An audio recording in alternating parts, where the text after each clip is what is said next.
Ah, bollocks. Okay guys, welcome to this week's Friday Waffle once again. It's Friday, hurrah! I've had a bit of a sod at work, a sod of a week at work I should say, which is always the same, but you know what, it's Friday now, the weekend is just round the corner. I've said this before, but you know, the job that I do now, as much as I quite like my job, I really look forward to the weekend. You know, when it gets to Friday at 5 o'clock, whenever it is, I'm always glad it's the weekend, get a couple of days off. You know, and especially the fact that the weather has been excellent. It's been really, really nice up here but I would say the last probably week, maybe just slightly over a week. I've had a couple of kind of cloudy days, but in the main it's been really nice. Just means you can get out and about, you know, take the dogs a walk, get out running, whatever.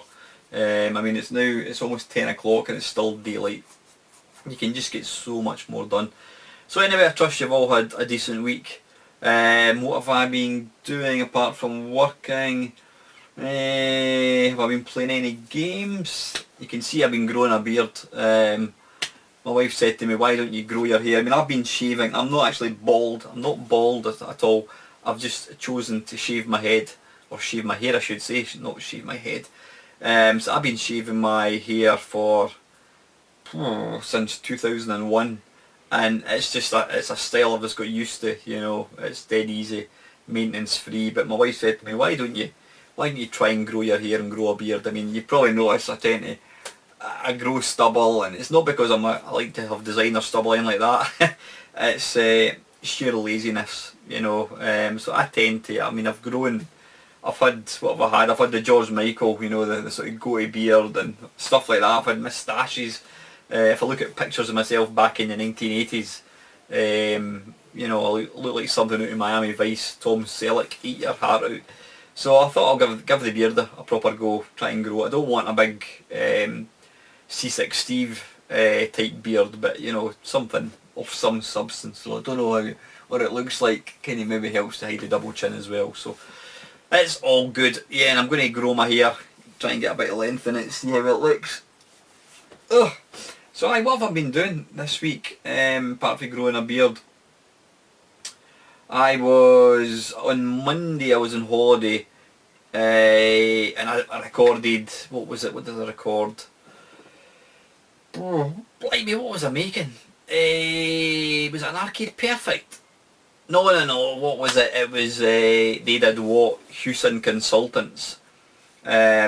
Delighted to have Hewson Consultants himself actually comment on the video saying they thought it was really good. Before I forget, I mentioned about Nolan Bushnell. I was made up that he had subscribed to me, not subscribed to me, he had started to follow me on Twitter. And Dean had actually mentioned that he was also getting followed as well. So, and plus a few other guys, I think GLS 76 Gaming, I think John was getting followed as well. So I don't know how that's come about. Has Nolan Bushnell been googling Retro and Limb? Possibly. Who knows? But he's obviously watched one of our videos and thought, these guys look like they're on the ball. I want to, you know, follow them on Twitter. So anyway, still blows my mind that he's actually seen my name and he's on Twitter. So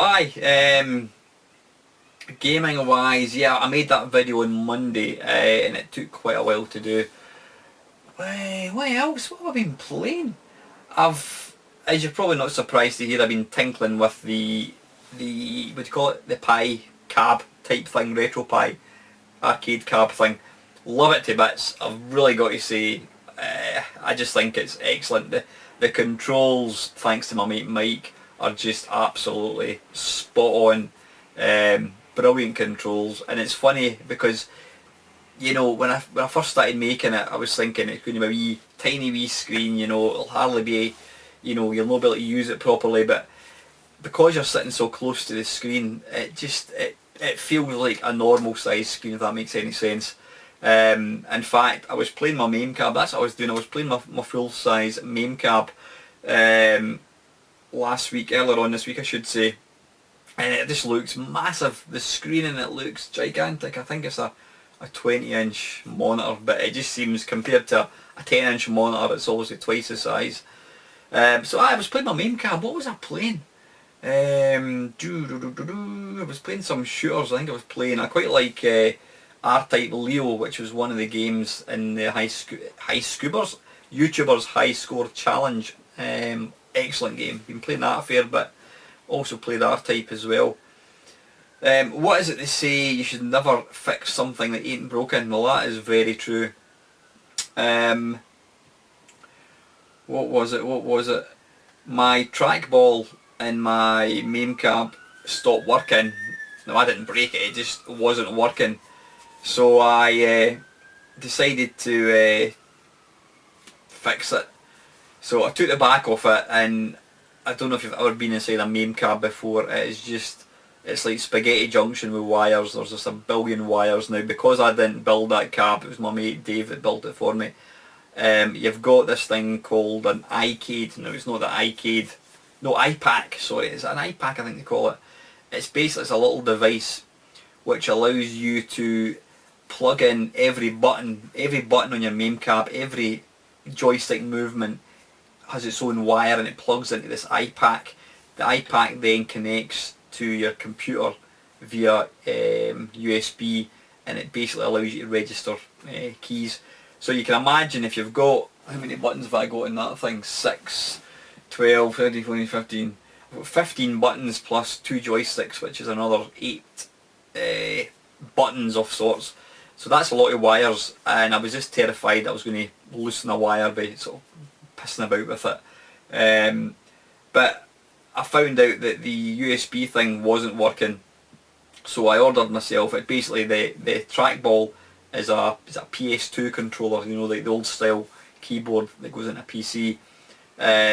So I had to get, it uses a PS2 to USB connector, so I thought the connector's not working, so I ordered another one on eBay. It was only like £2. That arrived, plugged it in, still no good.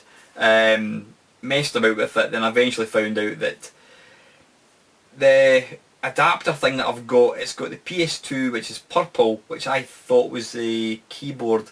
Then you've also got the green one, which I thought was the mouse. So I had it plugged in, I think it was plugged into the purple one, and it used to work plugged into the purple one. So I swapped it over, and lo and behold, it's now working. So the trackball's working. So I've, in fact, yeah, look, I don't know where I was going with this. I'm talking about you should never fix something when it's not broken. Then when I put it all back together again, I noticed there was a kind of ghosting image on the monitor.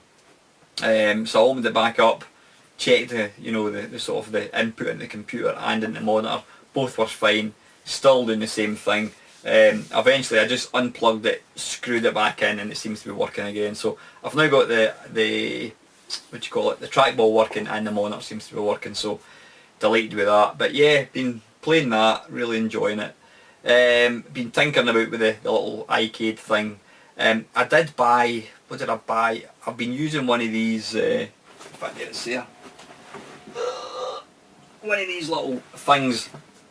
It's called like a volcano speaker. It's bloody mental, it's tiny as you can probably tell, and if you open it, it twists like so, and that gives you a kind of bass. The sound out of that thing is phenomenal. I was using that as the sound for the iCade thing, but I thought to myself, well, although it's a small cab, it'd still be nice to get some stereo sound. So I bought myself a set of speakers. They were £8 delivered, which is just crazy. And you know, they're about quite big, a lot bigger than I thought they were going to be. Plugged them in, sound is really loud, but the only problem is you get a lot of feedback on them. So I had that in parts tonight, took them out, and I've got another one similar to that. It's a black one. I've put that into it, so the sound's pretty good. So yeah, I'm really made up with that. The only thing I've got to do is I have got side art, which I mentioned last week. That's I contacted the guy who's I'm getting it from. He told me it's been sent off to the printers and he should get it back probably Wednesday next week. So probably by next week, this time next week, I should hopefully have the side art for the cab, which should hopefully finish it off. So yeah, looking forward to that. Anything else? Don't think so. Have I been watching any YouTube videos? Not many. I've just not really had much time. I can't think what I've really been doing myself, but I was at my mate's house last night. No, not been watching many videos at all. Still love the hydraulic press channel where you get to see things getting crushed. I watched a really interesting video from Lactobacillus Prime Mark, my good mate Mark. He interviewed Andrew Hewson. I didn't realise that Mark had actually made that a few years ago. I think because I was watching back my own They Did What video, it came up like recommend this this video, so watch that. Really worthwhile checking it out. Really, really good. Anything, I need to stop saying I say that all the time. La la la la la la la la. Aye, so that's been it. Really not up to a great deal. Not watched many videos at all. So yeah. Now fortunately, I did ask you if I could get some questions, and thanks very much to, I've got 3 top guys who've given me questions. One of them's given me half a dozen. But as I says, guys, it's not even looking for questions. I mean, by all means, fire off any questions. It's more about even topics, you know, talk about old computers. What's your favourite computer? What was your first computer? What's your favourite software house? If there's anything at all, any topic you want to hear me talk pish about, then please just let me know.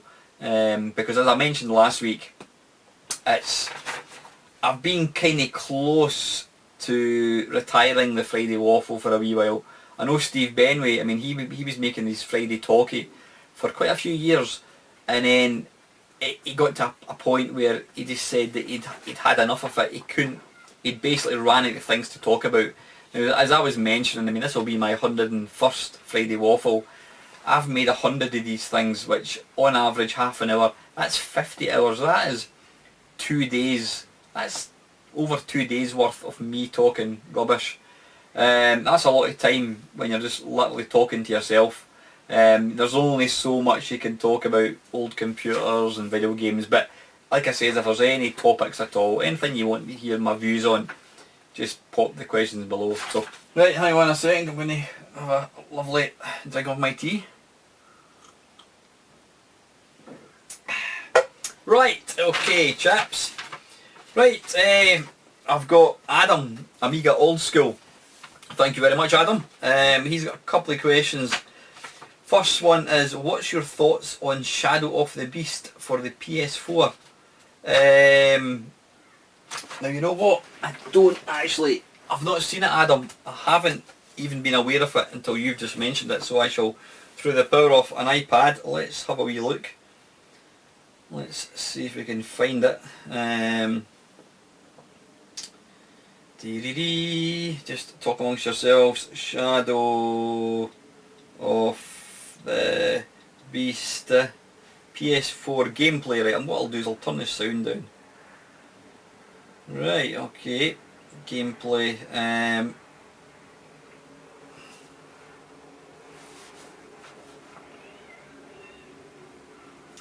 Now, I mean, Shadow of the Beast to me, it was a groundbreaking game when it came out in Amiga. It just blew everybody's expectations of what they thought the Amiga could do. You know, graphics were stunning. The soundtrack in the game was just incredible. It had the amazing parallax scrolling. I don't know how many levels of parallax scrolling it had. Just looked incredible.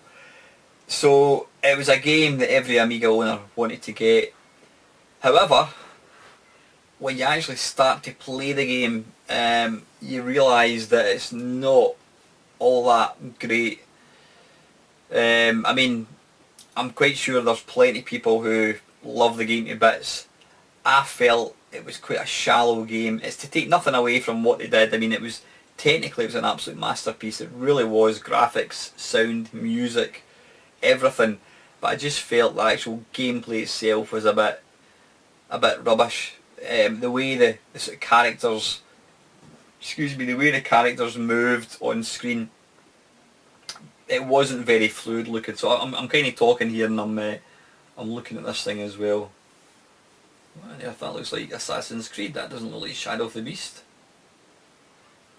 Well, maybe it is. I don't know. It is. Yeah, I recognise the background. Aye, so yeah, the Amiga game, it was an astonishing looking and sounding game, but the actual game itself, as far as would it make a good new game? I'm not sure about that because I didn't think the original game was all that good. I don't even know what the story is. I mean, I'm watching the game there, that's just the Amiga one running. The actual original game was quite weak. So, you know, the new one would probably not much better. I think it's quite a strange game to actually remake. Don't know what they're thinking. I'm looking here. Yeah, it looks like it's a sideways scrolling game, obviously with enhanced graphics. Yeah, you know what? Because I've not seen the game, I can't really, well, apart from looking at it just now. I wasn't a big fan of the Amiga one, Adam. I says it looked astonishing, sounded astonishing, but it wasn't a good game in my opinion. But like I said, there's probably 1,000 people out there that think it's the best game ever. So yeah, part 2. What are your thoughts on the Bedroom to Billions, the Amiga? Now, anyone that's probably watching this video is probably aware of the film which was released, was it 2 years ago, something like that. You can now get it for like 6.5 pence. I paid 40 quid for it. It was one of these Kickstarter things, and I paid, what did I pay? I pledged 20 quid, and then they gave you the option to get the extras for another 20 quid, which I paid, so it was like 40 quid I got. What did I think of the film? It was alright.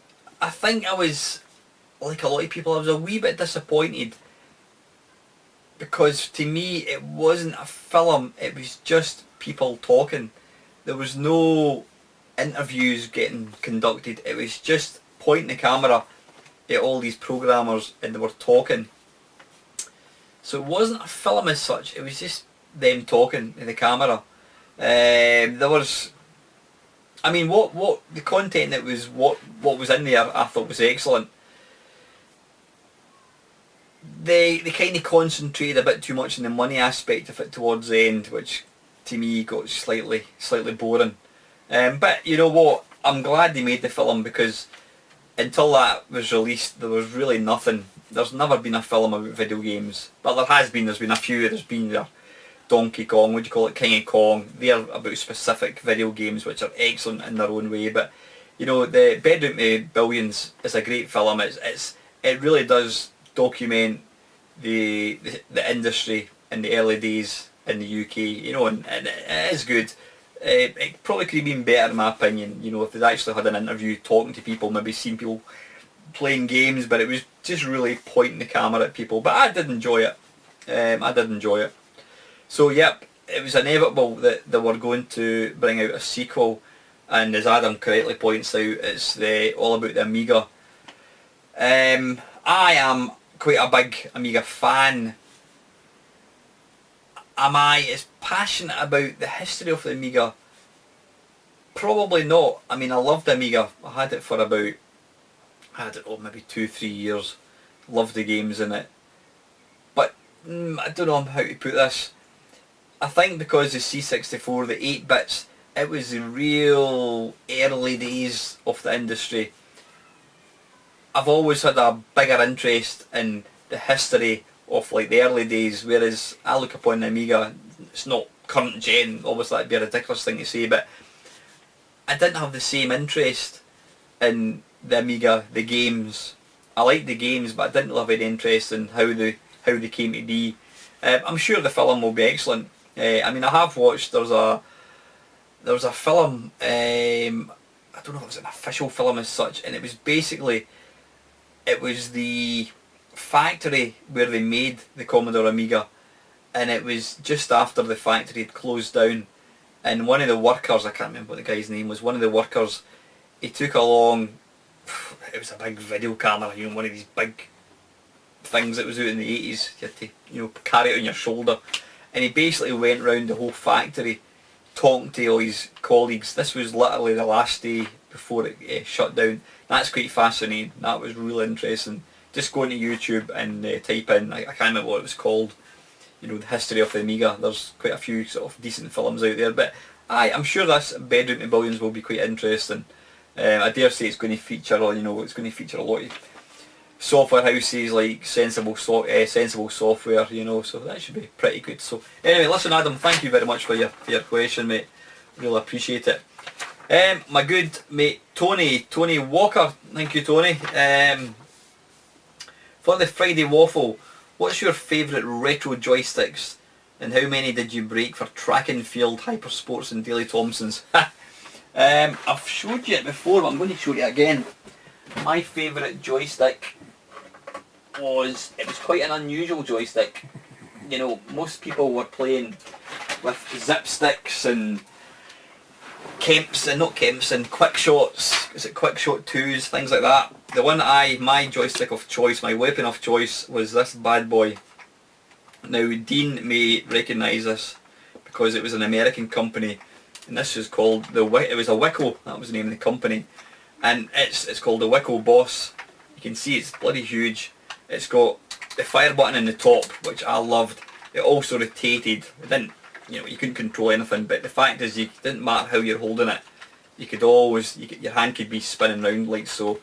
You always felt in control. I liked the fact that you had the button in the top as well. It's got a lot of movement. It's not ideal for arcade games because you can probably see there it does move quite a bit. But I love this joystick to bits. I bought that one about 6 months ago on eBay. That was my stick of choice. None of my mates ever could get on with it, but I loved it. I actually had 2 of them. I think back in the day I got them from this little computer shop, and they were something like 20 quid back in 1983, 84, so that was a lot of money. But that was my joystick of choice. Brilliant. How many did I break? You know what? You hear people talking about, you know, Daily Thompson's Decathlon trashed all these joysticks. I never ever broke any joystick playing these. I mean, I'm a massive joystick waggler. Ooh, misses. Love all my Hypersports, all the track and field games. Love them to bits. But I never ever broke any, whether or not, because, I don't know, it's just maybe the type of stick it is. It's really, really strong. So I never broke any joysticks at all. And it always used to kind of surprise me when you hear people, you know, when they talk about Daily Thompson's Decathlon, they always refer to it being the game that trashed all these Kempson joysticks or quick shot joysticks. I never had any problem. I don't know whether Kempson joysticks were more fragile, I don't know, but I never broke any. So yeah. So thanks Tony, that was part 1. Also, did you used to own any of the Action Replay cartridges? I didn't. The only cartridge I ever owned for my Commodore 64, it was called the Freeze Frame, and it was excellent. What it allowed you to do is load a game, and then with obviously the cartridge plugged in, and at any point you press this little red button and it would just come up with, like, you know, what do you want to call it. So say Hypersports, press the button, it would come up with this save game, Hypersports, save. And what it did is it saved it directly to disk, and it also made it turbo load. So it was fantastic for pirating stuff. I mean, I bought thousands of games from my Commodore 64, but it was excellent because it meant that all my tapes that I had, I could just load them and then save it straight onto disk, which was brilliant. So you could end up, I think it also created a wee menu. So I had like maybe 5 or 6 games in one disc, all instant loading. You know, it took maybe, I don't know, 30 seconds to load a game rather than maybe 5 minutes. So that was fantastic. Freeze Frame, that was called. The only thing you couldn't use it would be any multi-load game. All it would do is, what I forgot to say there, when you loaded the game, it would start the game at exactly the point you saved it, hence the reason Freeze Frame. So if you saved the game mid-level, when you loaded the game up, it would start at exactly that point, mid-level. So you couldn't play multi-load games at all. You could only play one event, and then obviously it would ask you to press play and tape, whatever. But yeah, that was the only cartridge I ever had. But it was an absolute godsend for somebody like myself with all these tapes and a disc drive. So that was superb. And the third part Tony's saying here, I used to have one for the Amiga and you could do crazy shit with it. I could imagine. I mean, the action replay was obviously about, you know, disabling sprites, infinite energy, infinite lives, things like that. This freeze frame thing was literally a piracy device, so I never actually owned an action replay, sadly. So yep, so thanks Tony, that's excellent. Please, any other questions, just bang them in the comments at the bottom of this video, I really appreciate it.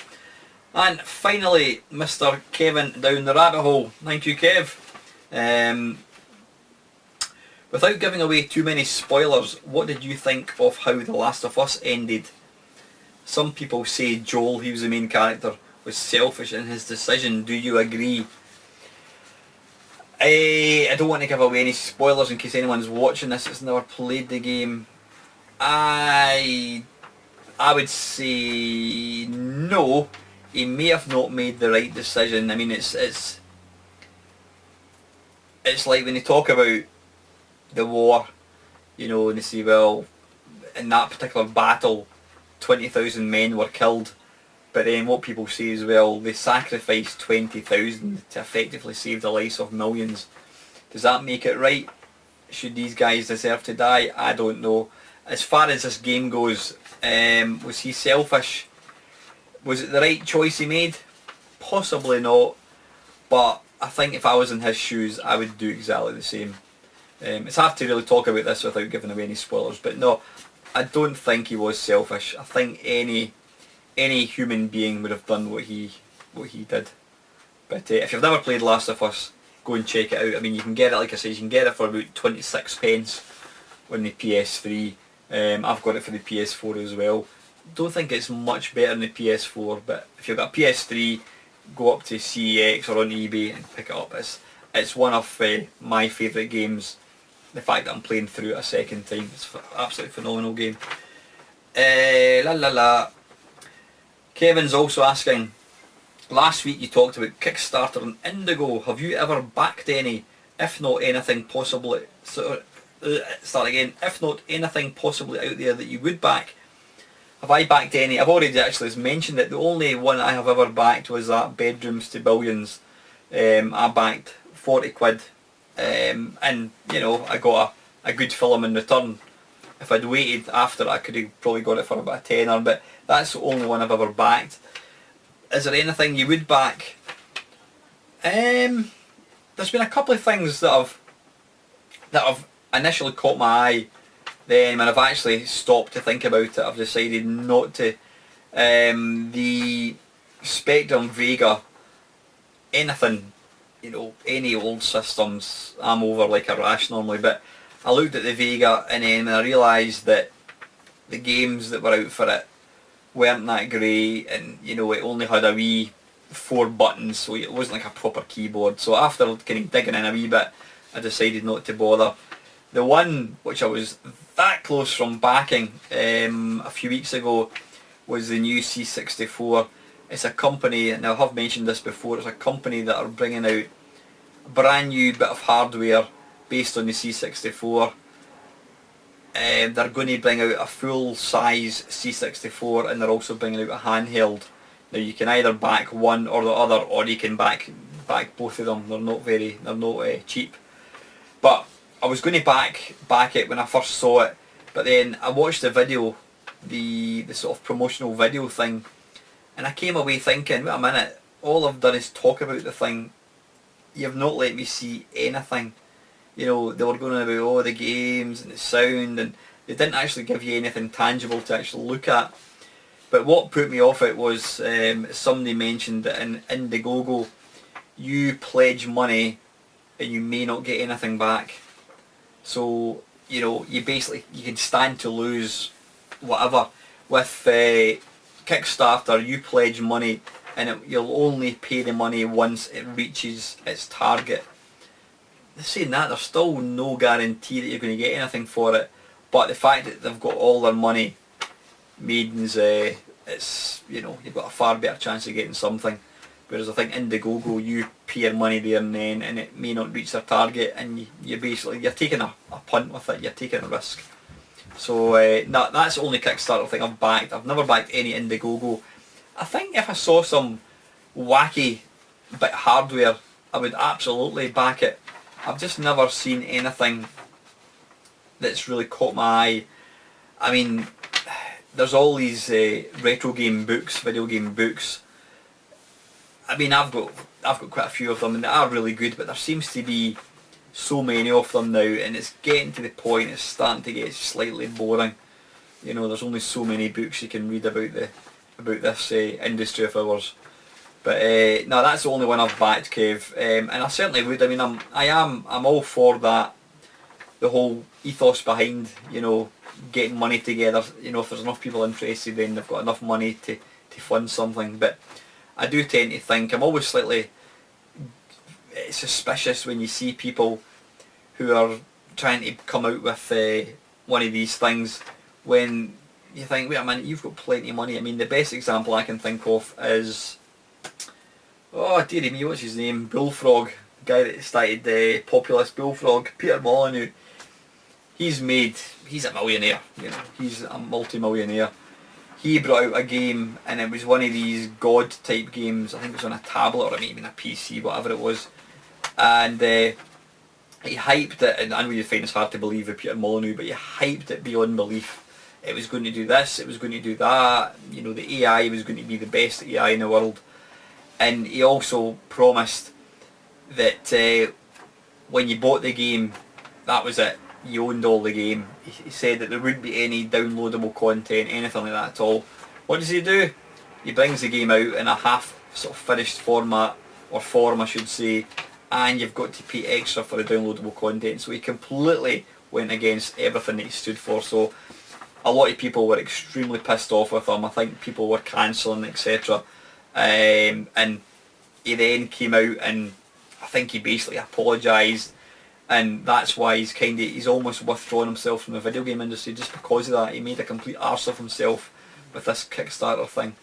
So, you know, I am slightly suspicious of some of these. I think there's some people that have these Kickstarter things when there's no requirement to. But no, if the right thing came along, I love my gadgets. If some kind of fantastic gadget type thing came along, I would be all over it, I really would.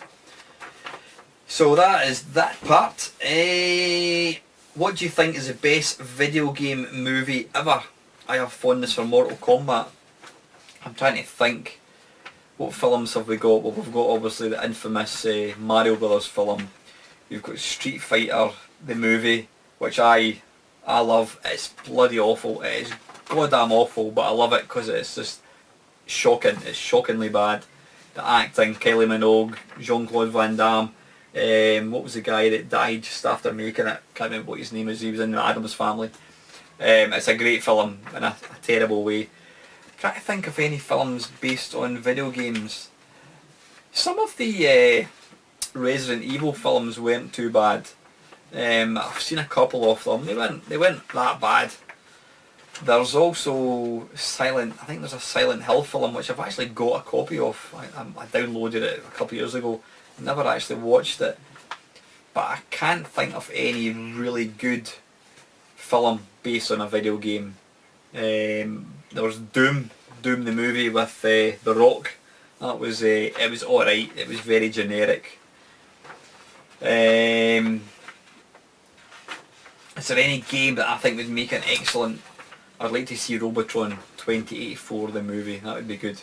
I would get a part as an extra. I would be one of the little guys. Yeah, Robotron the movie. You've heard it here first.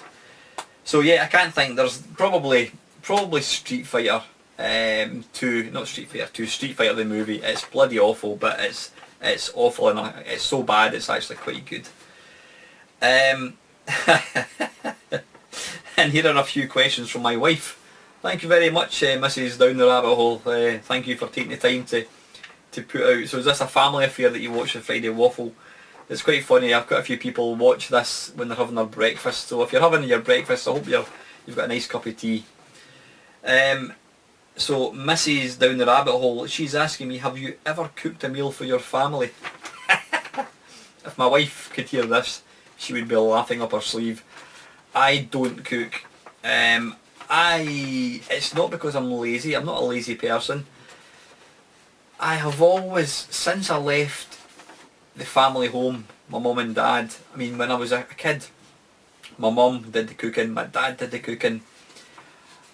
Since leaving the home, I've always lived with somebody and they've always done the cooking. And I mean, I've got to say my wife's an excellent cook. So I have never ever had, I've only lived alone for a very short space of time, maybe 6 months if that. I've always had somebody to do the cooking. So because of that, I have completely bypassed any skills about cooking. I don't have any knowledge of cooking. I mean, I wouldn't say I can cook. I can heat things up. I can heat up things in microwaves. You know, something that's got to go up gas mark 9, I'm your man.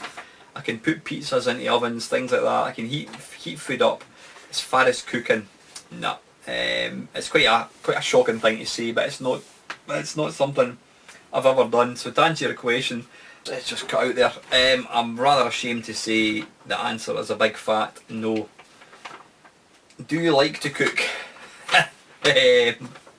I've probably covered that. Not particularly. One thing about cooking that, although I don't cook, I've always thought to myself, if it takes you longer to prepare a meal than it does to eat it, then I think it's a bit of a waste of time. Don't get me wrong, I enjoy making videos and playing video games, so there's plenty of people out there that enjoy cooking. If that's your hobby, then great.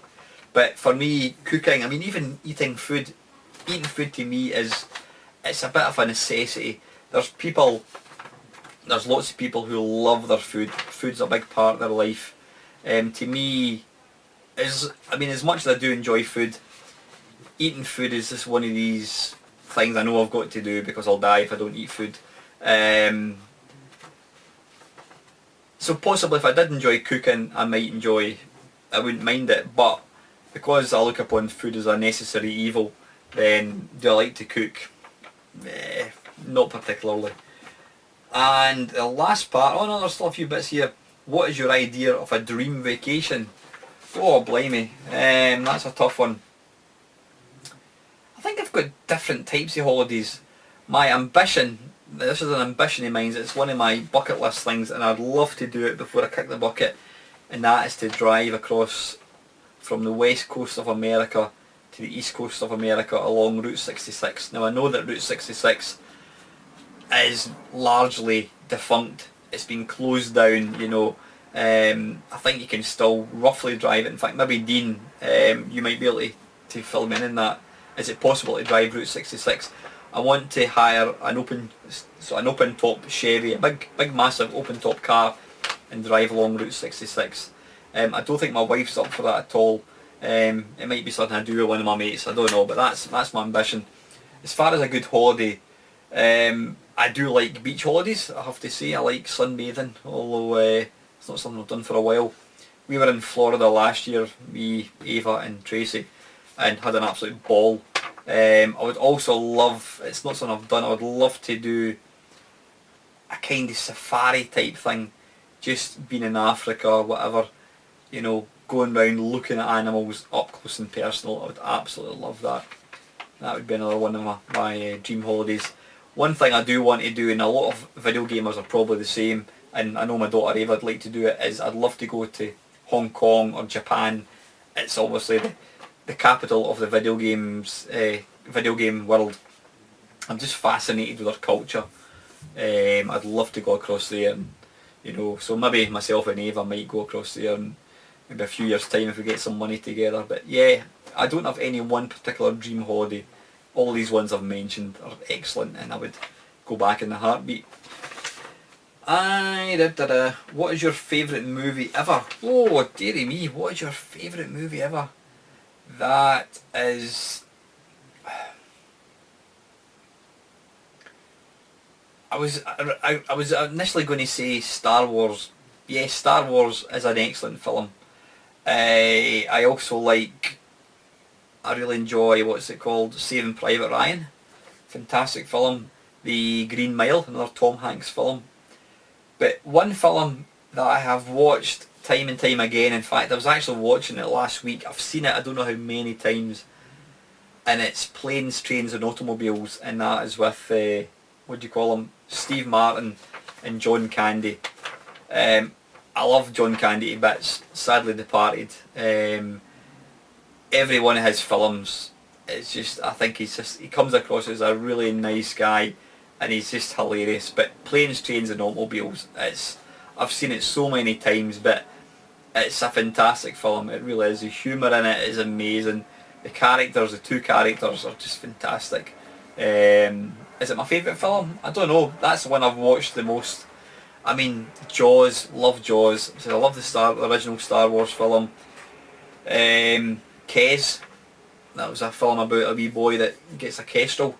It's an old film filmed in America, not in America, in Doncaster I think it is, in England. What else? Bloody hell, that's a hard one, asking what your favourite film is.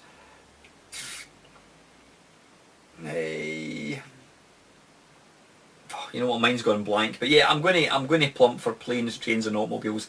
Not Addams Family, Animal House with James Belushi, Jim Belushi I should say.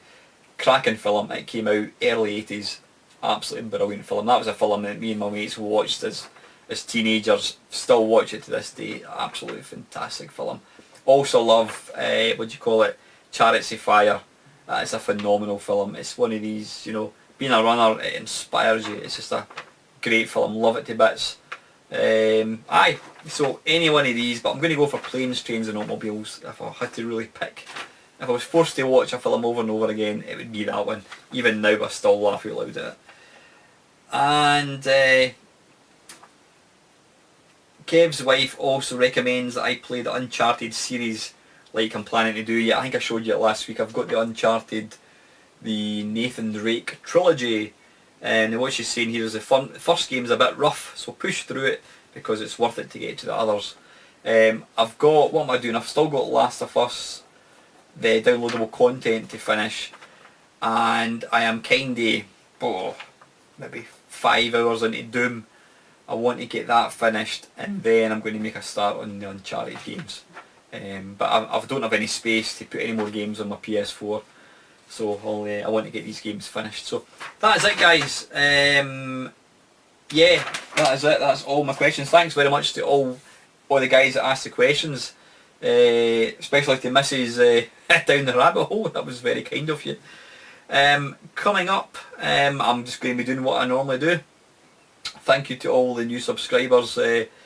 It's very true, the more subscribers you get, the easier it seems to be you pick them up. I don't know how that works. It must be because there's more people watching your videos and so it attracts other people. I don't quite know, but thanks to everybody that supports my channel. I have a great time putting these videos together. Always enjoy all the comments as well. So that is it. I hope you have a nice weekend, guys. If you've not subscribed to the channel and you want to see more content, please hit that big fat subscribe button now. If you enjoyed this video, please hit like, and as usual, thank you very much for watching.